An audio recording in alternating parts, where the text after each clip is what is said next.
This is WPTV. Welcome back to the desk. During our break, we saw unforgettable moments at the Olympics. Both the U.S. men's and women's team won gold over over Canada.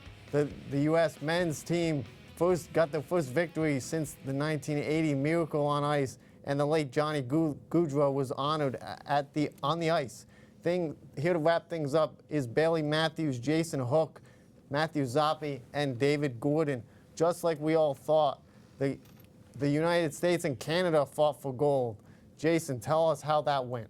Well, it was a big game going into overtime. 2-1. USA takes home the win. Let's go. 28 shots on goal for the United States, 42 for Canada, 26 saves for Canada, 41 for the USA, combining for 67, and 6 penalty minutes for each side. Yeah, Jason, I'll keep it with you. What do you think the biggest key was for the U.S. defeating Canada? Well, it was certainly the shot selection, Coop. 28 shots on goal, like I mentioned before, for the United States, and they netted 2. Canada with 42 shots on goal. They only netted 1. They had a better shooting percentage. They took the smarter shots. That goal at the end, I don't like Jack Hughes as an Islanders fan, but that was just a smart play going up the ice for that final shot in overtime. They just took the better shots. Okay, Really? Did you enjoy seeing Jack Hughes get his teeth knocked out? Girl, please, I did. Oh my God. Well, yes, of course. Anyways, to put it simply, Canada choked. They did. They didn't have Crosby, which knocked them off their game. And then John Cooper is out there changing up the lines last minute. I understand that maybe he was trying to get creative and create something that they hadn't seen before, but it came off to me as just panicked. And I think that showed to the U.S. team. I mean, like you said, we see it in the ratio of shots on goal to saves. It's insane numbers. Yeah.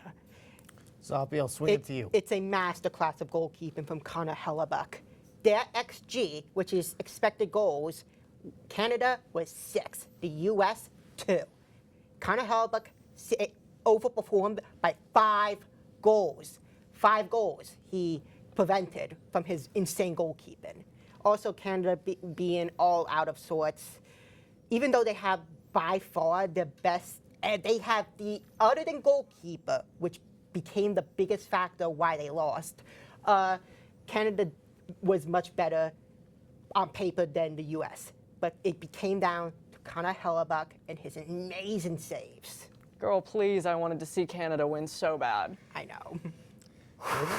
Well, I'm going to go with their penalty kill. They were 3 for 3 on the penalty kill, including the last one where, Jack Hughes tripped, and we were so scared that they were going to give up a goal. But they did not fold under pressure. That was very nerve-wracking, but they got out of it, and they went a perfect 15 for 15 throughout the whole tournament, which led to their success and why they won that USA final game against Canada.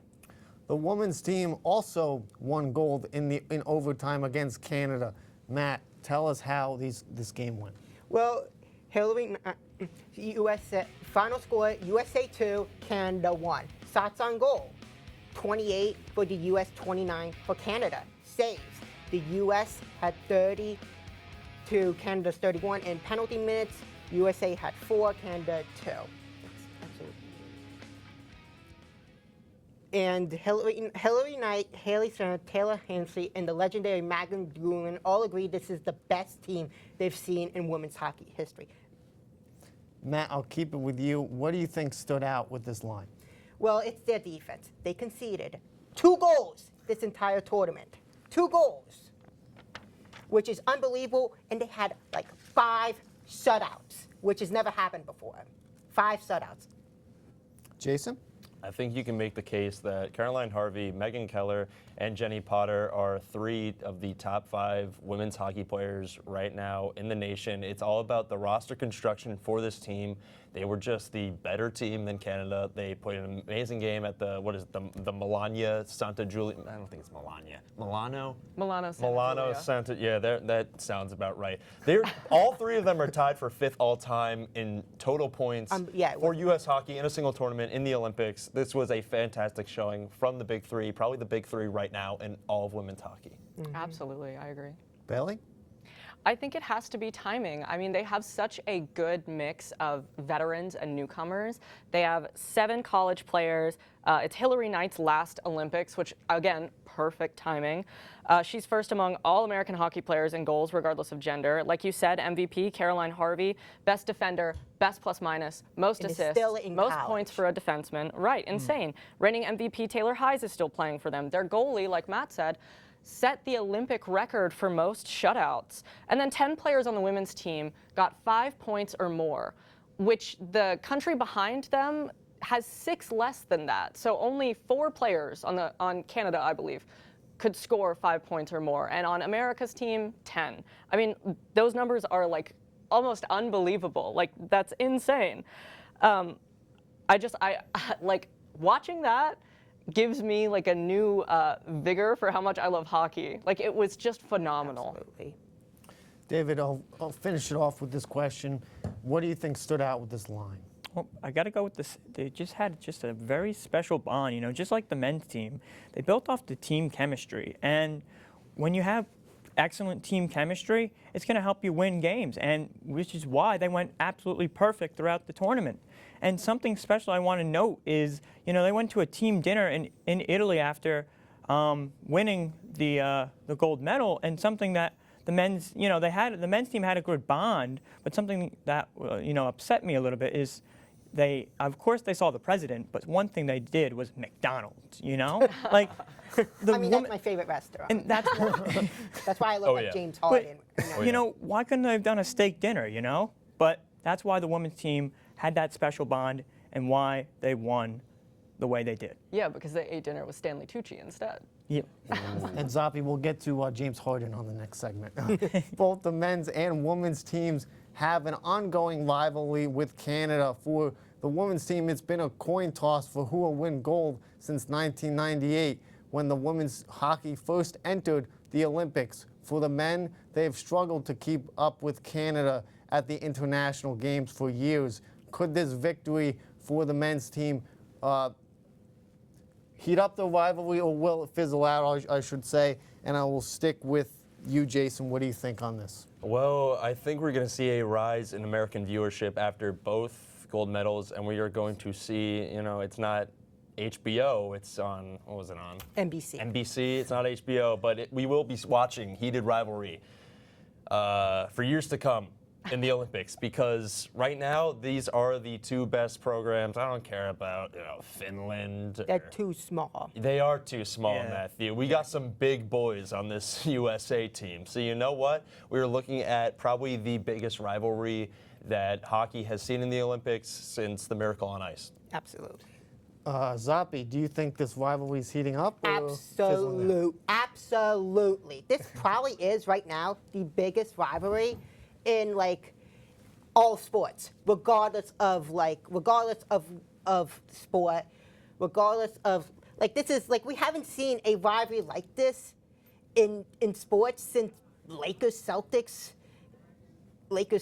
I guess, and maybe Warriors Cavs, probably Warriors Cavs. You are itching for that NBA block, man. I am I'm big in the NBA. We know you are, Zoppi. Baylee, I'll swing it to you. Yeah, I think that even if, you know, we have a lot of feeling as Americans behind this rivalry, I don't think that America can sustain it for that long. Girl, please. Stop it. I mean, Stop it. Canada has such a historic advantage over America. That's a huge hurdle for this team to overcome. And I mean, let's acknowledge it. Connor Hellebuyck was probably the biggest factor in America's win. And I don't think he'll be back at the Olympics when he's 36 years old. He could be. I could be wrong. If he's but looking he's for already, a second Medal of Freedom, he might be. No. He's Kevin Durant's entered the Olympics at 40. Let me finish, please. I'm begging. Baylee's turn. He's already older than the past 3 goalies for America at the Olympics.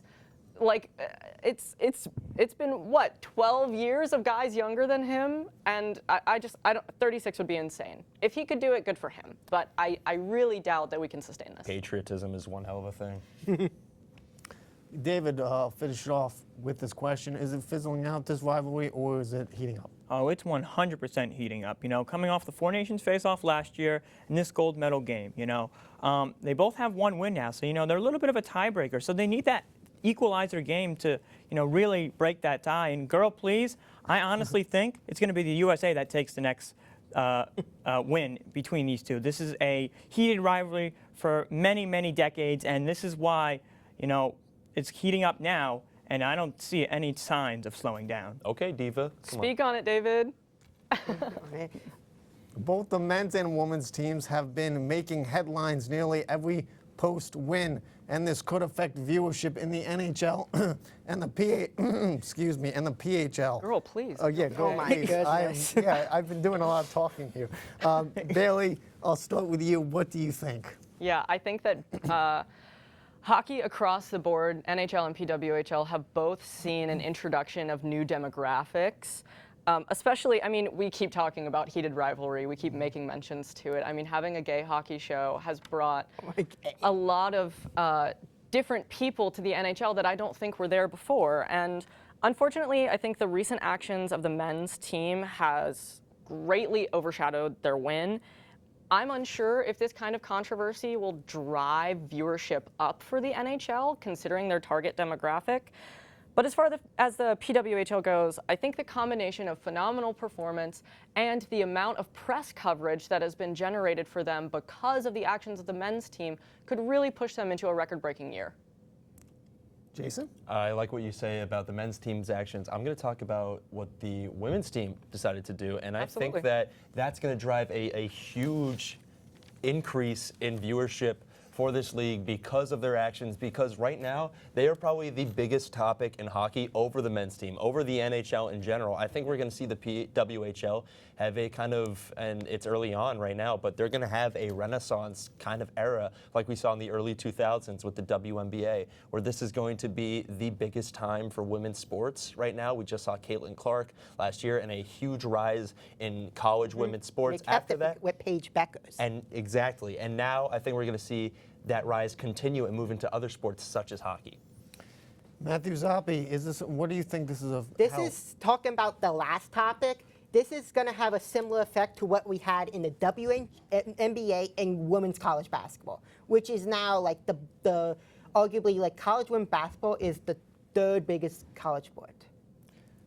David?